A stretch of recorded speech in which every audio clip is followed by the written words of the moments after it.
સંપ્રદાયમાં નિત્ય ગવાતું પદ સંધ્યા વખતે વઢે પ્રભુ સકળ મુનિ કહે શ્યામ, સ્વામિનારાયણ દિવ્ય મૂર્તિ, નરનારાયણ દિવ્ય મૂર્તિ, સંતન કે વિશ્રામ, વઢે પ્રભુ સકળ મુનિ કહે શ્યામ. આજે આપણે આ પઢણિયાનો અનુપમ ઇતિહાસ સાંભળવો છે, આ પદનો મર્મ સમજવો છે, આપણા જીવનને સાચા ભાગવત ધર્મથી પૂર્ણ કરવું છે. ક્યારે રચના થઈ હતી આ પદની?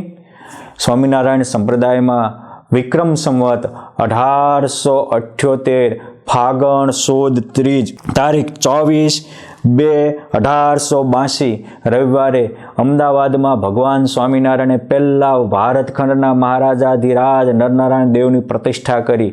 સ્વામિનારાયણ સંપ્રદાયમાં પહેલું વહેલું આ અમદાવાદનું કાળુપુરનું મંદિર નિર્માણ થયું. આ વખતે એ સમયમાં 2-5 નહીં, લાખો લોકો આવ્યા હતા. લાખો લોકોની ભીડ ભરાણી હતી. પુરુષોત્તમ નારાયણે જેની જેવી ભાવના હતી એવા અલૌકિક દર્શન આપ્યા હતા અને ધામધૂમ થઈ હતી. જ્યારે પુરુષોત્તમ નારાયણે પ્રતિષ્ઠા કરી ત્યારે દેવોએ એ ઉત્સવને પુષ્પથી વધાવ્યા હતા.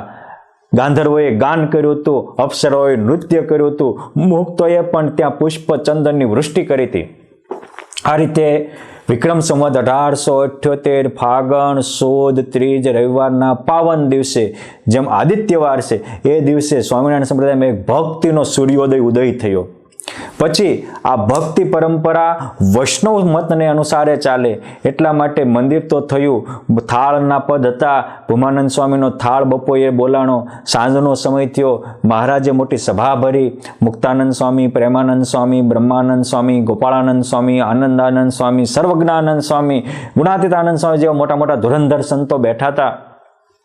મહારાજ કહે છે કે સંતો, આપણે ભક્તિ સંપ્રદાય ને ભક્તિની રીતે આપણે પ્રવર્તાવી છે, પરંતુ ભક્તિની રીતે જ્યારે દેવો પધરાવીએ તો સાંજે પઢવાના પણ એના પદો હોય. વૈષ્ણવ સંપ્રદાયમાં હવેલી સંગીતમાં આવા બહુ પદો છે. તો આપણે મહારાજમાં ને હમણાં પઢાડવાના થશે તો પઢાડવાનું પદની કોઈ રચના કરશો? ત્યારે મુક્તાનંદ સ્વામી કહે છે કે મહારાજ, જો આપની આજ્ઞા હોય તો આ હું કરું. કેવા એ સંતોષ છે. પુરુષોત્તમ નારાયણનો સંકલ્પ થાય એ મોટે જીવન પાથરવા તૈયાર થઈ જાય. મુક્તાનંદ સ્વામી તરત જ તે પોતાના હાથમાં કલમ લીધી, કાગળ લીધો અને પહેલું વહેલું જે દિવસે નરનારાયણ દેવની સ્થાપના થઈ સંપ્રદાયમાં તે જ દિવસે આ પઢણિયાની રચના થઈ અને સ્વામીએ બિહાગ રાગમાં પઢે પ્રભુ સકળ મુનિ કહે શ્યામ, સ્વામિનારાયણ દિવ્ય મૂર્તિ અને આ નરનારાયણ ભગવાનની દિવ્ય મૂર્તિ અને કેવા છે તો કે બાપ સંતોના વિશ્રામ છે. સંતોના જ બહેનોના વિશ્રામ છે, ભાઈઓના વિશ્રામ છે, બાળકોના વિશ્રામ છે, બધાના વિશ્રામ એક ભગવાન છે. અને જે દિવસે આપણને ભગવાન જ સાચો વિરામ મનાશે તે જ અંતરમાં સાચો આરામ થશે. સ્વામી કહે છે કે આજ પુરુષોત્તમ નારાયણે આવા મંદિરોના સ્થાપના કરી એટલે અવની ઉપર અક્ષરધામના સ્વરૂપો અહીં સ્થાપ્યા છે. એટલે કહે છે કે અક્ષર પર આનંદ ઘન પ્રભુ કિયો એ ભૂ પર ઠામ. અક્ષરનો જે આનંદનો સાગર હતો આ મંદિરો સ્થાપીએ અને એ આનંદ પુરુષોત્તમ નારાયણે મારા તમારા જીવનમાં યુગો સુધી લહેરાતો રહે એટલે અવની ઉપર ખડો કર્યો છે. અને આ આનંદની અનુભૂતિ કરે, આ દિવ્ય અલૌકિક લીલાને યાદ રાખે, આ મંદિર પ્રતિષ્ઠા મહોત્સવને યાદ રાખે તો જેહી મિલત જન તરત માયા લહત અક્ષરધામ. આ જે આનંદને અલૌકિકતાને યાદ રાખશે એ તત્કાળ અક્ષરધામનો અધિકારી બનશે. સ્વામી કહે છે કે શારદ શેષ મહેશ મહામુનિ જપત જહી ગુણગાન, જાસ પદરજ શીશ ધરી ધરી હોવત જન નિષ્કામ. આ એ સહજાનંદ સ્વામી છે કે આની પદરજ કોક માથે લે એ તે બ્રહ્મચર્યની મૂર્તિ બની જાય. આ એ સહજાનંદ સ્વામી છે કે અહીં અમદાવાદમાં જ્યારે એકવાર સાંખ્યોગી માતાઓની રસોઈ હતી અને પુરુષોત્તમ નારાયણ પીરસવા પધાર્યા. રસોઈ તો 100 જણાની બનાવી હતી અને જમનારા 300-400 થઈ ગયા. સૌને ખબર પડી તું ઓલું રસોઈ ખૂટશે કે કેમ. અને એ જ વખતે મહારાજે એવા અલૌકિક દર્શન દીધા તો મહારાજની મૂર્તિથી બધા પરિપૂર્ણ થઈ ગયા. રસોઈ પડી રહીને તોય તે 5 દિવસ સુધી તો કોઈને જમવાનું મન ન થયું. આ તેરી સાવરી સુરત છટ્ટાદાર મન હર પ્રાણ હરે એવી રચના પ્રેમાનંદ સ્વામીએ ત્યારે અમદાવાદના કાળુપુર મંદિરના ચોકમાં જ કરેલી. એ આ સ્વામી અહીં કહે છે કે એના દર્શન માત્રથી માણસો નિષ્કામી થાય, એની પગરજ માથે ચડાવે તો પણ નિષ્કામ થઈ જાય એવા પુરુષોત્તમ નારાયણ છે.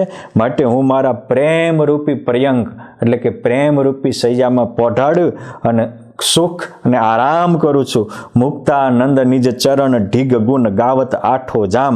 મુક્તાનંદ કહે છે, સ્વામી કહે છે કે હું પુરુષોત્તમ નારાયણના ચરણની ઢીગ એટલે સમીપે રહી અને એના આઠો પર ગુણગાન ગાઉં છું. પુરુષોત્તમ પોઢે તો પણ હું મારા અંતર આત્મામાં અંતર મંદિરમાં પુરુષોત્તમને પોઢાડું છું. પુરુષોત્તમ જાગે ત્યારે માનસી પૂજાના માધ્યમે એને પણ જગાડું છું.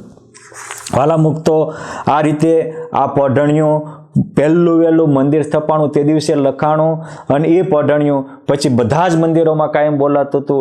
અને એટલે જ તે યોગ સમ્રાટ ગોપાલાનંદ સ્વામી, નિત્યાનંદ સ્વામી જેવી ચેષ્ટાઓની રચના કરી અને બધાને આ પુરુષોત્તમ નારાયણનો પરમાનંદ અને દિવ્યાનંદની અનુભૂતિ થતી રહે.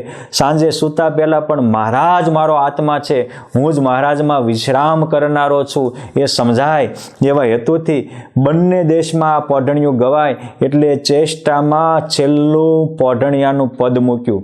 આ પોઢણિયાનું પદ મારા તમારા માટે આત્માનો આરામ છે, યુગો યુગનો વિરામ આપનારું છે, મૂર્તિ માળે વિરામ આપીને જીવનને ધન્ય બનાવનારું છે. માટે વાલા મુક્તો, આ પોઢણિયાના પદને ઇતિહાસ સાથે એના મર્મને સમજી આપણે પણ આપણા જીવનમાં આત્મસાત કરીએ અને અવની ઉપર અક્ષરધામનો આનંદ લૂંટી છતાં દેહ પૂર્ણ કામ બની જીવનને ધન્ય ધન્ય બનાવીએ. અસ્તુ. ધન્યવાદ. જય શ્રી સ્વામિનારાયણ.